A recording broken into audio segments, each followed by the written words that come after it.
and I'm high up in the air, and I need to just trust. And so it helps with like life decisions sometimes that can be scary, irrational fears. Yeah. And it helped teach my brain that you don't have to be worried about this. You're going to be fine, and it's going to be worth it.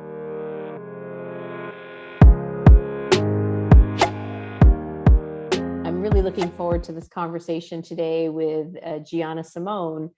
Gianna, you are, as always, looking gorgeous. And what I like about you more than just, the looks is that you have this energy and brightness that comes off your face, which is just lovely. And I'm going to attribute it to your beautiful spirit, because that's truly, as I've gotten to know you, I've seen. Gianna is most well known for being an actress. She's been in successes like Star Trek, I Can Only Imagine, Mother's Day, Unbroken Path to Redemption. She has a podcast and movie series on Amazon Prime, is it? I think, yes, Amazon Prime, and where she interviews a lot of plant-based advocates. But I also like hearing about the fact that she works a lot with children and works specifically with sort of neglected children, which is really neat. And I'd like to hear a little bit about that. So I'm really looking forward to seeing you, Gianna, and chatting with you. So Gianna, why don't we start by you telling me a little bit about who you are today, and then maybe we can go backwards in the past. Yes, absolutely. And I'm so grateful to be here with you. And we've been friends for quite a while and have a bunch of mutual friends. So it's nice to sit here and talk with you. And I wish we were in person. Yes. But this is nice because we can have sweatpants on the bottom. Yes, always. Always sweatpants on the bottom. I'm wearing shorts and a t-shirt right 5 seconds before I got on this call. So tell me, Gianna, like, what are you doing right now? Why, what is life like for you in Los Angeles? And where do you, what is life like? What do you do on a day-to-day basis? I want people to hear your story, because I think so much of the time, and I talk about this in other, this is something that's always bothered me, is that in social media, we have this perception of people, and we see just this face or this wealthy person or this popular, famous person, and we don't see that that person is actually a person who has challenges too, and has gone through their own hardships, and it's taken them so much time, and it's been a process for them to get where they are, but people don't see that. And I think that the point of this podcast is to bring people those stories, because I think they bring people hope, and they bring people joy to say, and they make famous people more real to the rest of us, perhaps. And so, that's sort of what I like about this podcast, is I think people are human on this. And maybe that's what I like about podcasting in general. So tell us about you. Well, I totally agree. And I would like to see social media become more real. And I think it's still a little bit of a highlight reel, and people like to post their fabulous things, which is great.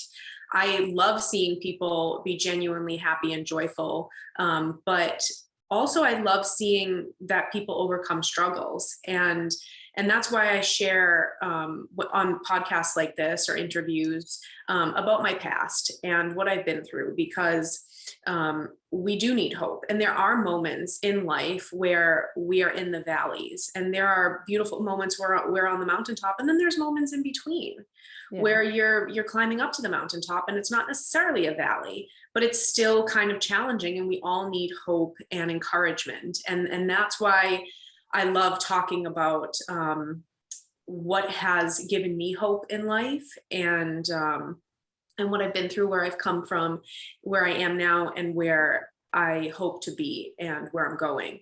And so with that said, I walked through foster care when I was younger, and was abused and neglected. And I share these things not to shame anybody who has mistreated me, because I know that we all struggle with things, and we all can only do what we have in our bank of what we've learned, and And when when we're overwhelmed or when we don't know what to do, we revert back to the things that have either happened to us, that we've learned about, or that we've actually done work in that area, and we've learned new ways to functionally cope with things and deal with people and situations. And some people haven't learned those functional methods, and people are still a little dysfunctional. And but that's part of being a human, you know, and we all have things to learn. So I share it not to shame anybody, and because I know that anybody can change. I have changed. I am a new creation in Christ, and my faith has brought me a long way, and has completely changed me. And You know, life you're has so, completely changed. but that's so admirable for you to say that about people who have hurt you. I mean, tell us a little bit about that past, you know, I can't imagine that how did you forgive them? Like, how do you forgive that? That's incredible, and so strong of you to be able to do that. Tell us a little bit about growing up. What do you mean that you were abused, and what that was like, and how you overcame that? So forgiveness doesn't mean excusing, and it doesn't mean giving somebody a pass to continually do it again and again and again. Forgiveness is because who are we to say what you have done is worse than what I've done in life? We're all sinners. We all mess up. We all fall short of the glory of God and his perfection, you know, where none of us are perfect. And understanding really helps me forgive a person. Understanding that they're suffering, that they're hurting, and that is coming out and manifesting in dysfunctional ways that ultimately hurt others. And so understanding a person and then having compassion for that suffering and for that internal pain helps me forgive, and helps me look back on the times that I was suffering and in the areas that I was dysfunctional. And then I'm so grateful that I've been forgiven. And so it's lovely. Yeah, it's easy to think about, you know, like to and then once you start doing it, it's like it's kind of like it's frustrating at the first moments where somebody can betray you or hurt you, or you know, whatever is happening that needs the forgiveness. It really hurts at first, and then when you start to think about it and understand that and go through that process, it's very helpful. So is that something that you were able to develop over time? I mean, that's a hugely important skill, what you just talked about. And I think that most of us would, admittedly, even myself included, aren't so good at that. You know, it takes a lot of peace with self and strength and faith to be able to forgive, I think. And so is that something that you built up over time? How did this happen for you? You know, that's a really good question. I remember being in one of my foster homes. It was a group home, and I was laying down in the bunk bed that I was given. And I just remember thinking, like, the people who mistreated me, that ultimately got me to this situation. I remember thinking, like, why do they do that? Like, I was just trying to understand it and make sense out of it. And I think it was almost like an intellectual thing. Like, I just want to understand. I just want to make sense out of it.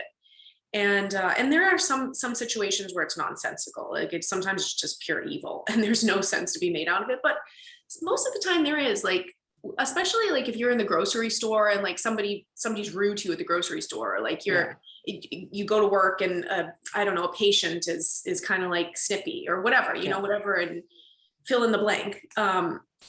You don't know what they're going through. Like, maybe they just lost their dog or their mom or their dad, or like maybe they're really struggling with their health and they're scared, and there's anger there, and there's fear there, and then anger sits on top of fear. So yes, I often tell my children, you know, if somebody's mean to them or somebody is aggressive towards them, to start to sort of think to themselves, like, is this something that I have done to them, or they are manifesting because something that's maybe bothering them? And if Right. you don't think that you did anything to create that tension, then just let it go and maybe try to understand that they are going through some hard times themselves, and that allows you to understand and to forgive. So I just think that that's amazing that you were able to sort of have that skill at such a young age. I mean, I think that as a kid going through foster care, I probably would be really angry. I was.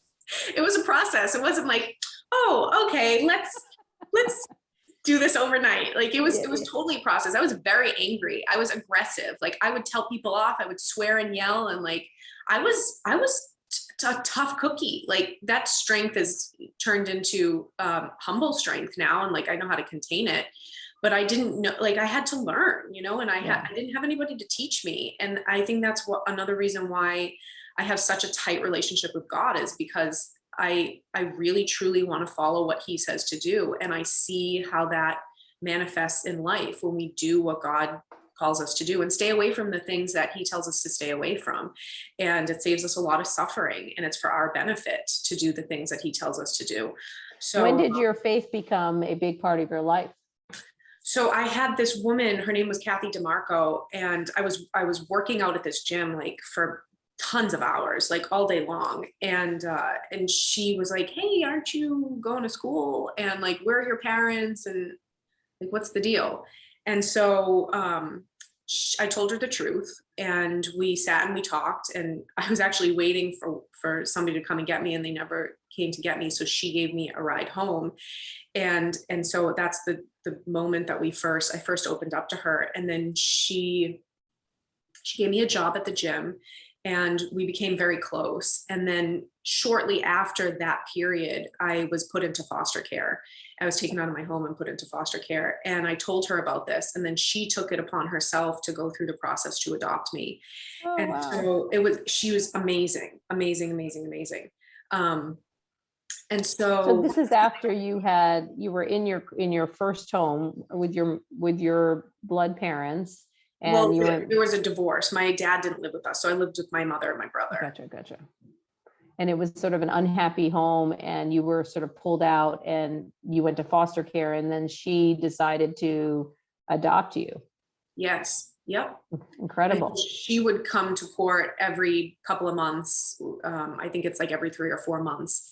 One thing I do have to say about foster care is they really, it's not like adoption. Like when a person puts somebody up for adoption, they really try to reunite the children with their families, and if it's safe. And so you have to go to court every couple of months to go through the process to see if it's safe to go back into the home and if it's healthy or reasonable. And my mom would literally come to court and say she didn't want me.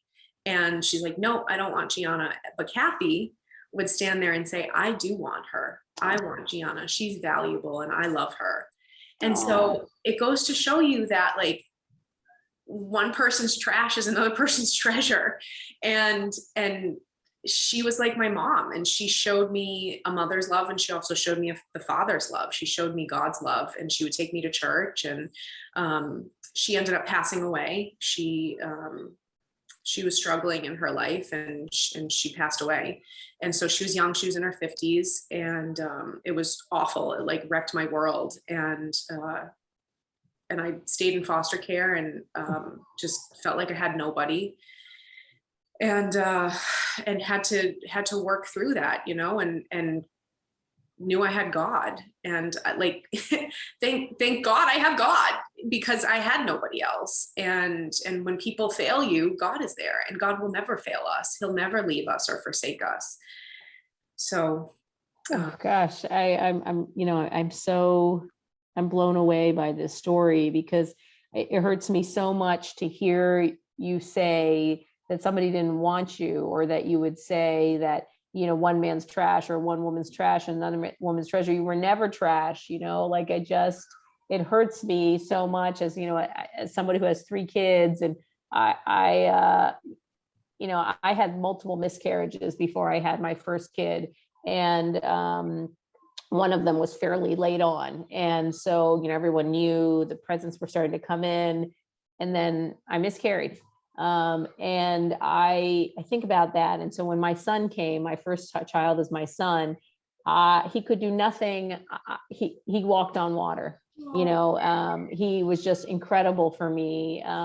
He just, anything he did, it was just so great. And as any mess he made. And I'm so thankful to have these children in my life. And I'm so glad you found somebody who gave you that love too, because there's no greater joy than having a kid. And for me, I know it's not for everyone, but it was really special for me because I had so much trouble. And I'm just really glad that you found Kathy to give you that and show you how valuable and special you were. Gosh. Me too. I always say it's been longer now from the time she passed away from the total time I knew her.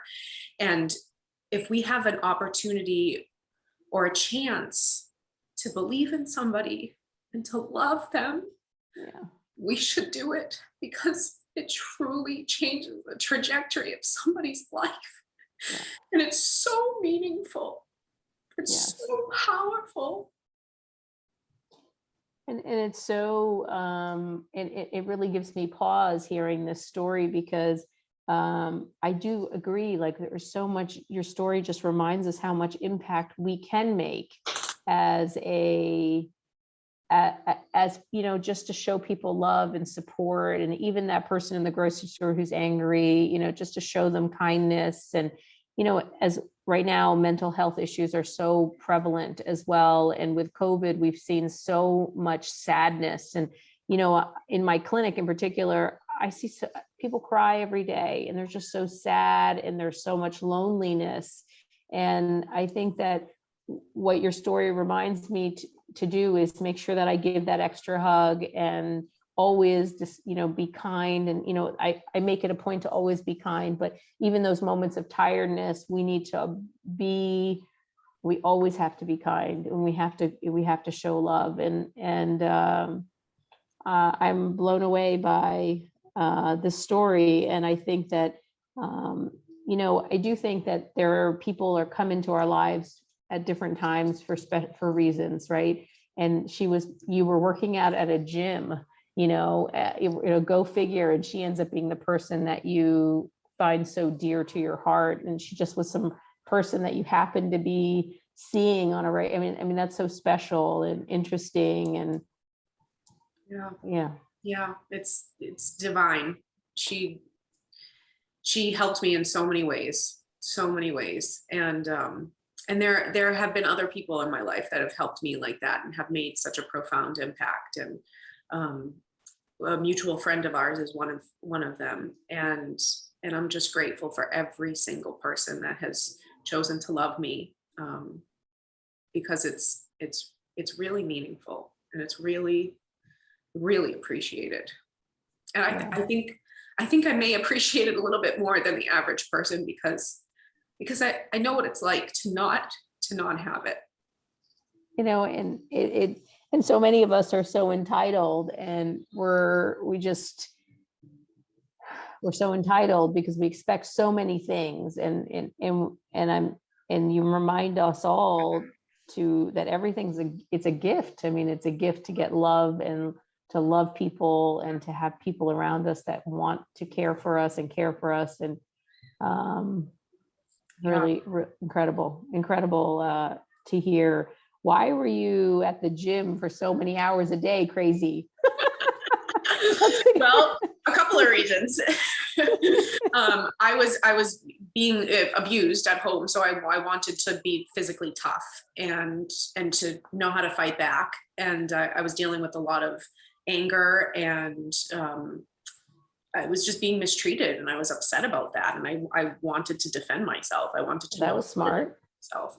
And so I just wanted to get tough, and I did. And she owned the gym. She actually owned the gym. Okay. And so and number two reason was that I really wanted to always I wanted to always model. Like, I've always had that in me, and I knew I had to be thin. And so at home, I was like, insulted and my body was insulted. And so I developed an eating disorder. And so with that, it was both. It was like, I wanted to get tough, but I also wanted to have this like physical, what I perceived was a physical, thin, beautiful body, and to be accepted, and to be given compliments or love, to be like to almost to be validated, right? Yes, I mean, to be so for so validated. much of the time at home you weren't being validated, that this Yes. is sort of a way for you to be validated. Yes, absolutely. And then that ended up turning into starving myself, and then it turned into bulimia as the years went on. And I realized that I had a need that I didn't know how to meet. And the only way that I knew how to meet it was through a dysfunctional way. And it was a dysfunctional way that was ultimately hurting myself.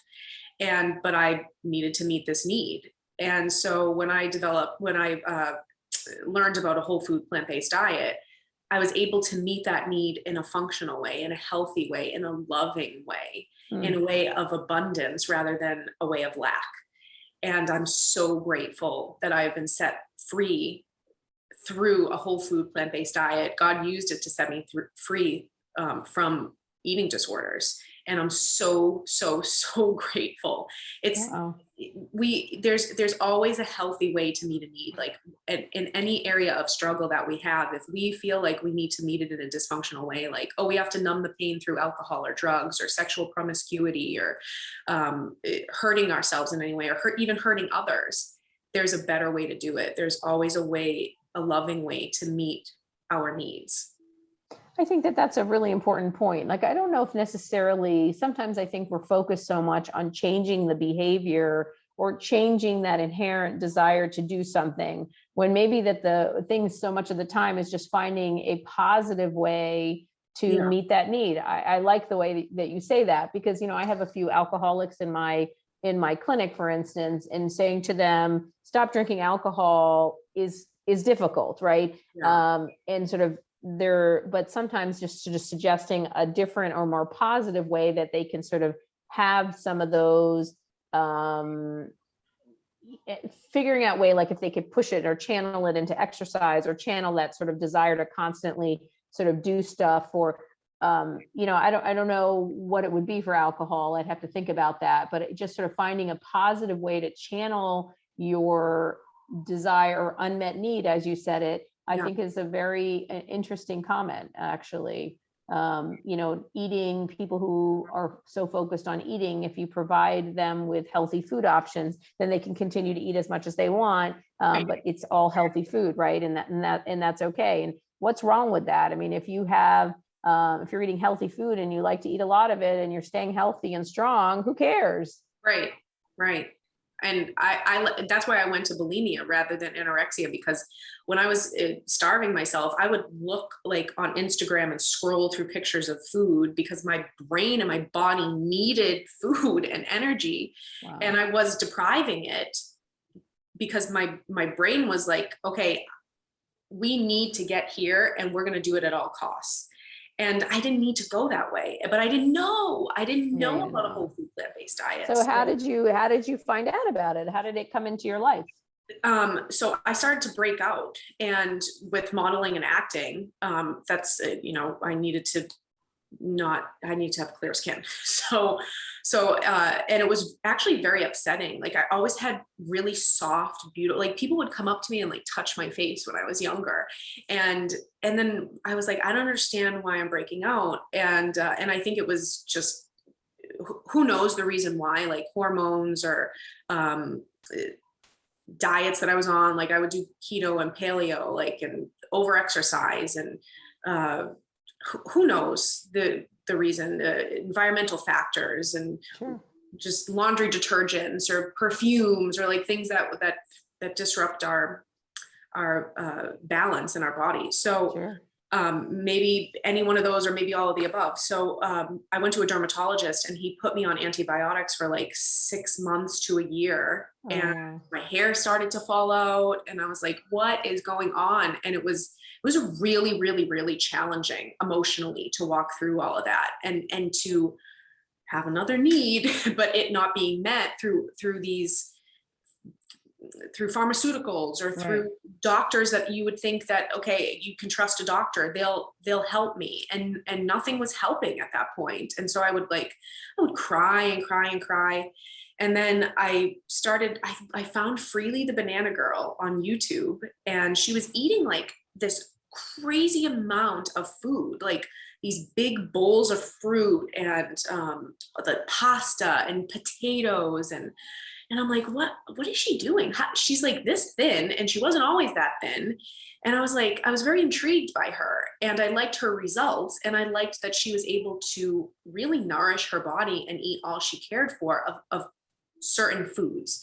And so that got me very interested. And then I watched a bunch of documentaries, and I was starving. I was hungry for knowledge, literally, and watched Forks Over Knives and Fat, Sick, Nearly Dead, What the Health.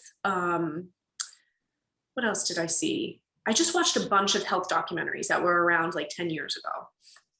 And I learned, and I slowly changed, and I'm still learning, I'm still learning. And I'm reading your book right now because I want you to be on my show. And every single person's book that I read, or people who are doing it, like the vegan athletes who are on my show, like I'm so interested to how they're living and what they're doing, and little nuggets that I can learn from and experiment with and try in my life, like more greens and more beans and raw and cooked and more water and certain things like saunas or ice baths. And I love learning about how to feel good.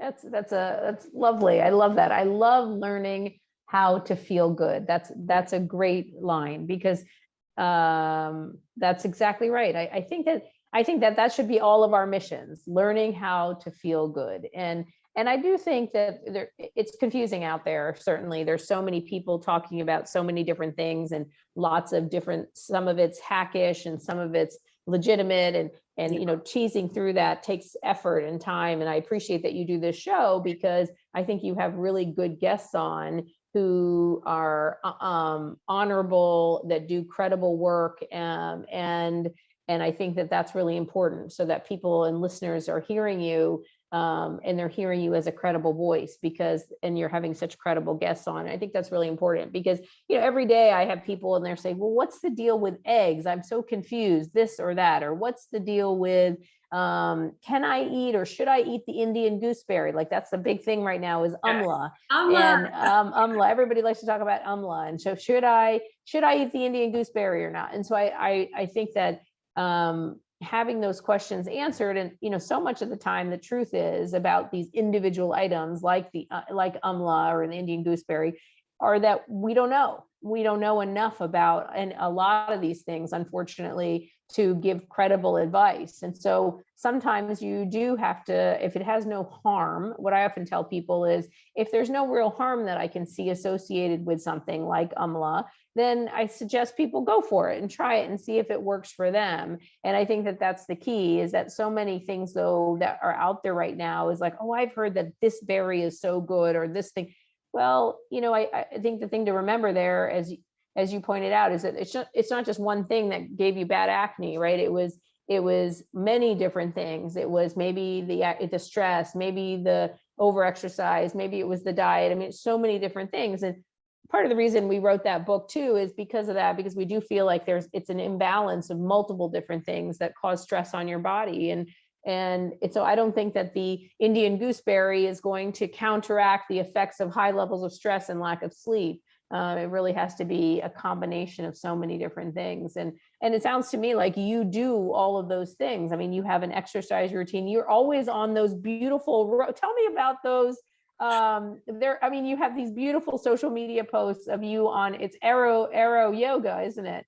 Acrobatics. Yeah. So talk about that. I mean, first of all, it's gorgeous in this gorgeous room with this mural in the background. And I'm looking at you and I'm like, oh my God, I don't know if I'll ever be that strong, but I love it. It's beautiful. And it truly looks like art. It's so pretty. So tell me how you got into that. It's so crazy. I love it. Thank you. I love it so much. It's such a cool way to create and artistically express oneself. And I first saw this show in Los Angeles. My friend took me to the show, and it was called Lucent Dossier. And it was this really kind of like funky, powdery circus look, like Marie Antoinette mixed with circus, mixed with like house music. And it was just so, like, I'm an artist and I love to look at visually stunning, like, we're human beings, we love to look at visually stunning things. But the way that they created the show was just, it was like mesmerizing to me.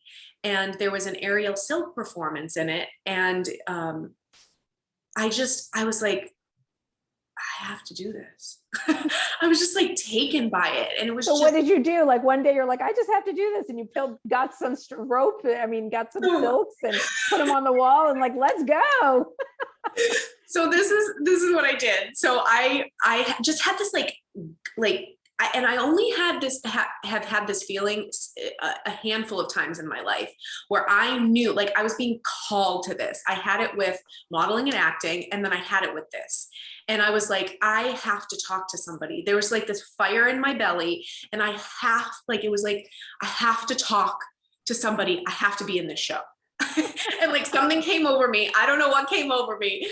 And then I went up to the owner of the theater, and I talked to him after, and I was like, I have to be in this show. How can I be in this show? And I had done like one aerial hammock yoga class. Like, I wasn't an aerialist, and I don't know like where I got off saying this, but he was like, okay, well, I can put you in touch with, here's my card, I can put you in touch with the people who run the show. And I was like, nope, not good enough. The feeling is still there. Like, I'm not talking to the right person. I need to talk to somebody else.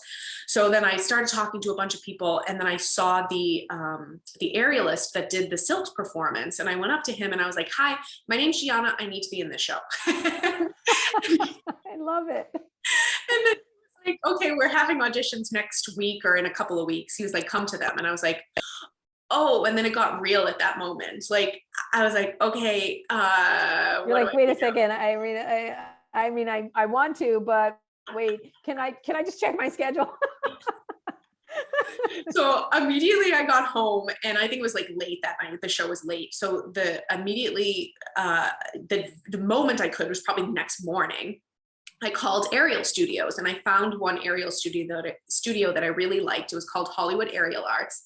And I started taking classes. And then I realized, like, then it got real, because I realized how hard it was. And like, to even climb to the top, let alone like perform.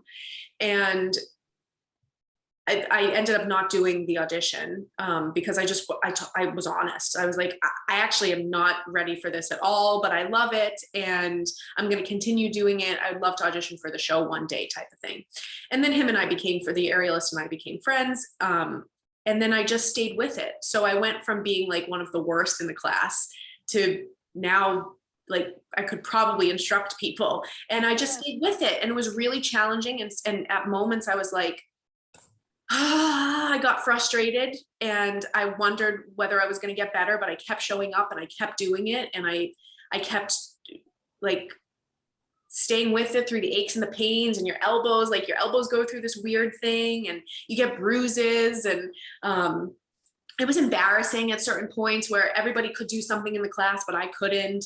But and then as I started, how do you overcome that? How does one overcome being the worst in the class, or how does one overcome just staying with it? How do you do that? I mean, because I find that to be an interesting, such a different thing for different people. So I'm curious for you, what motivated you to keep doing it? Well, I had to hope, and I had to envision that one day I would get better, and then hold on to that. And then plus I enjoyed it too. Like, it kept me in shape, and it was really fun and beautiful to even watch. And it was, in the class, I talked to people and I got along with people, and everybody was very nice in that community. And I started to enjoy it over time. And then it was really inspiring and encouraging to have worked on a certain technique and then finally nail it one day. Yeah. And then I think that becomes a little addictive, where Yes. you struggle, and then you finally get it, and you're finally good at it. And then you learn, and like, I still learn stuff. It's been 10 or 11 years now, and I still find things to be challenging, to be scary.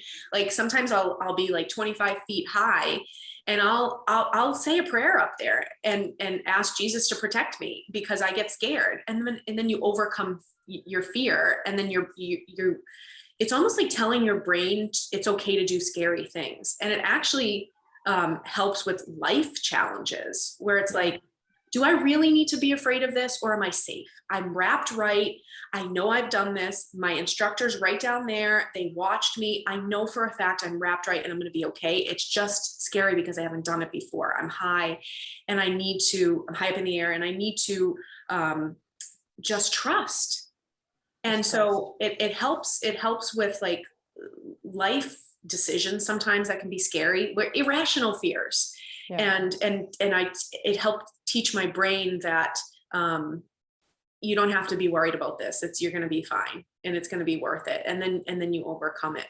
So and there's no greater feeling, right, when you've overcome it and you're like, yes, I did it. And yeah. but I think that that's a healthy way to think about things and look at things. Like, have I secured myself? And extrapolating that to sort of other life things is, have I taken precautions? Have I done everything as safe as I could? Can I trust that I just have to trust myself and trust this process, and I will overcome it? And I think that that's so much for everything that you've gone through, frankly, is I hear this common theme in your life, which is this faith in God, of course, but faith in yourself and trust in yourself. And I'm sure that you don't see, for me, when I listen to you, I hear such a strong person. And what I hear is this, that you learn to trust yourself. And because of your trust in God, you learn to trust yourself. And I think that that's really special. And that's probably to me, that's your superpower. That's your superpower, because I think that many people can't have that conversation at 25 feet that you had up there. I'm serious. Like, that's a hard thing. Like, do I need to have, like, when you're up there, sometimes that panic just takes over. But you're able to say, like, is this something that I can do? Do I need to? I just need to kind of trust I've done this right. I know what I'm doing, and I can overcome that. And I think that's beautiful. I wonder if you use that for your diet as well. Was it hard to go plant-based, or to give up the meat, because you were on a keto and a paleo diet? I mean, you were eating, so keto diet is a very low carbohydrate diet, which is usually high in saturated fats. And a paleo diet is sort of the caveman diet, which tends to have natural or sort of more maybe healthier meats that a lot of people like to say, but very no or low sugar, and lots of fruits and vegetables, and lots of root vegetables. So how did you do that? How did you shift from that to a whole food plant-based diet? That's a really good question. I think trust again, and especially coming from a restrictive past, which I think a lot of women go through. I haven't met a single woman that hasn't restricted food at one point in their life to be thin, and to thinking that that's what's going to get them in shape and skinny, and it's a lie. And so I had to trust. And freely, and other women that were doing this and documenting it was very, very helpful. And like eating several bananas in a meal or in a smoothie, I would be like, is this really safe? And I would have people in my ear telling me that we're still on the keto train. It wasn't called keto back then. It was like just low carb, and keto is just another new name for it. It's like, this has been around, like it was Atkins at one point, and paleo, and now keto. And it's just, so I even had people in my ear telling me like, wait, there's 4 bananas in that smoothie. That's way too much sugar. Or you had how many peaches, or like whatever, people, not only did I have to overcome that in my own voice, but I had other voices telling me that it wasn't good. And so I just had to choose to listen to the person in the area that I wanted to attain the results that they had. And that was that was what Freely had. She had results in an area that I wanted to attain. And so I did what she did in that specific area. It's like if somebody wants to learn how to be a doctor, you don't go to a mechanic, you know, you go to medical school and you learn from other doctors. And so I stayed focused on the goal and how to get there, and people who are actually doing that. Yeah. And I think that you probably created a community around this new world that you wanted to live in. And I think that's probably maybe more than any advice I give people is to create a community, and to find people that you can rely on around the change that you're trying to make. And, you know, you found people that you can use as a resource, and there's got to be people who can mentor you and guide you and make sure that when you say, this is okay, right? 4 bananas, they can say, you're okay. You're going to be okay. And then, you know, you're like, yes, I'm going to be okay. And I think we all need that. I mean, I certainly do. And, you know, sometimes as a physician, people think that, oh, you know, we know everything. Well, gosh, I certainly don't know everything. And there are many times where I work with a patient and I come out and I have to think about it and think, you know, did I make the right decision here? Should I have done something different? And it's nice to have that community of colleagues to go by and say, hey, you know, this is what I did. What would you have done in this situation? And I think that support in every change that we make in our life is super important. And I think something we've lost during COVID for sure, and maybe Americans in general, and that's probably too big of a generalization, but maybe we're not as good at community as, like when you go to other countries, I'm always amazed, right, at the community. Like everybody's just hanging out and they're all together and there's love and there's music and everybody seems to know each other. And not so much in America, isn't it? Is like, I feel like everybody just kind of goes in their house and closes the door and you're in your box. And that's one of the things that I've seen in particular during COVID, I saw a lot of, is that there was just so much loneliness. And if I could just find ways to bring community to people, I think a lot more change would be easier. Change would be, maybe the change wouldn't be easier, but you would know that you were doing it with other people who were changing. It would be okay. Yeah, we're relational beings. We need each other. It's not even a want, it's a need. We need one another. And we need healthy, happy, joyous relationships that are filled with love. I think that's why Jesus tells us to love others and each other as he has loved us, and to even love our enemies. Like I said at the beginning, you know, people who are struggling, who have hurt us, they don't need more pain and strife. That's only going to make it worse. They need love and healing and peace. And so beautiful. Yeah, I mean, it's love each other. It is beautiful. And, you know, I always think about Dean Ornish, Dean is such a great guy. And somebody who I really like, he always says to me, he goes, Monica, it's about finding the joy and finding and I always think about that, you know, it's about, and I actually say that to myself all the time, is this giving me joy? Am I finding my joy? Or, you know, this is, I need, and I think relationships is so much of a part of that sort of finding the joy. Yeah. Yeah. So what do you do now with your life in terms of, so how, you know, I know you started a foundation and you're working with, like, you have so much to give and you've been through so much and you're such a powerful story of overcoming. And how do you use that? Tell us about what you're doing now with kids and in your foundation. Yes. So I started my foundation because I started tithing. And when my career started, I knew that it was a gift from God and I knew it was a blessing. And I just had somebody on my show. His name is Damian Mander. And we were talking about PTSD and how to overcome PTSD. And what he said was so powerful and so true, that finding purpose really helps with PTSD. And when I found my purpose, I knew how much of a blessing it was to my life and how healing it was and how beautiful and what a gift to be able to do, number one, what God has called me to do. And he designs it and sets it up to where we actually enjoy it. And like I just love it so much. Like I think about flow state, and that's one of the only things I say aerial to, and just spending time with people that, I personally love and enjoy to be around. I experience flow with, I don't know if I'm sure you know about flow and flow. Why don't you tell the listeners? Where it feels like you have no concept of time, and you're just totally enthralled in what you're doing because of the love and joy of it. And you could do it for hours and it feel like seconds or minutes. And so I truly feel that way when I act and when I model, and I truly believe that that's purpose. So I started giving back from that, and God calls us to do that too. So, and I trust God, and I trust him with my life, and I do try my best to do what he tells me to do, and I see the benefit in it.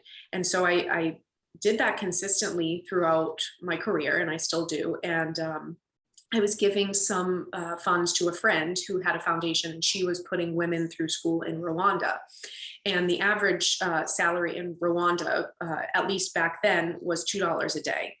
And so it only cost about $800 a year to put somebody through university, as opposed to America, which is vastly different. Wow. And so we were putting 10 girls through school, and we actually got the opportunity to meet them, and it was really, really cool. And then a friend of mine helped me start the foundation, and it's with the National Christian Foundation. And it was just things that captured my heart, and areas that I would like to see change in this world for the better. And so one of those being foster care, because I literally walked through it, and I believe I walked through it for a reason. I believe that when we come out of things, we come out of them equipped, and God uses it for good. And so I also have a heart for animals, and I have seen what happens and what goes on in slaughterhouses, and it's horrific, and it happens to billions of innocent lives that want to live, that can absolutely feel pain, and can have the ability to love and ability to suffer, and it's needless, and it ultimately makes human beings sick. And so I give to sanctuaries. And then I had this idea. I was sitting in the car with my friend, and I was like, what if I merged the two? Because a lot of people who struggle with PTSD sometimes use horses for therapy. And, there's service dogs and therapy dogs for people who have PTSD too. And I was like, I wonder, maybe I had heard of somebody doing something similar, but I was like, I'd like to unite foster kids with abused and neglected animals, and merge the two, abused and neglected beings, to unite healing in both parties. And so I started taking girls from this kind of like group facility. It was like a step right before prison, and taking these girls to different farm sanctuaries and doing like a field trip, and having some lunch, and just talking with them and sharing my story and spending time with them, and just letting them meet the animals, because I know what it did for me, and I walked through foster care, and they all love it. And it's a great experience for everybody. And it's just planting seeds of compassion and love and fun and joy.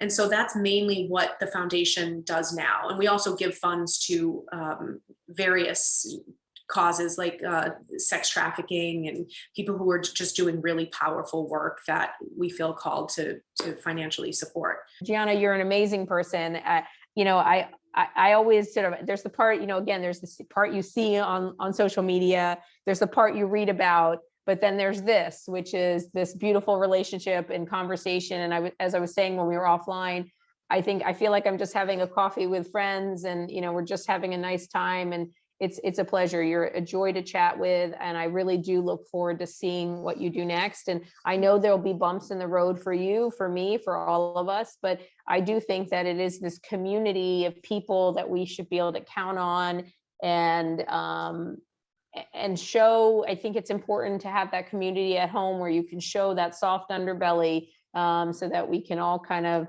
support each other and be okay together. Like, it's going to be okay. Like when you're 25 feet up there and you're saying it's going to be okay, I'm going to think about that all the time now and say, Gianna can come down 25 feet. I can do this. It's going to be okay. I love that so much. And right back at you. You are such a joy, and you are such a special person as well. And I really, really love talking with you, and all the things we have in common. And it's really a joy. And thank you for having me on. I hope this touches people and speaks to people in any way that it can help them.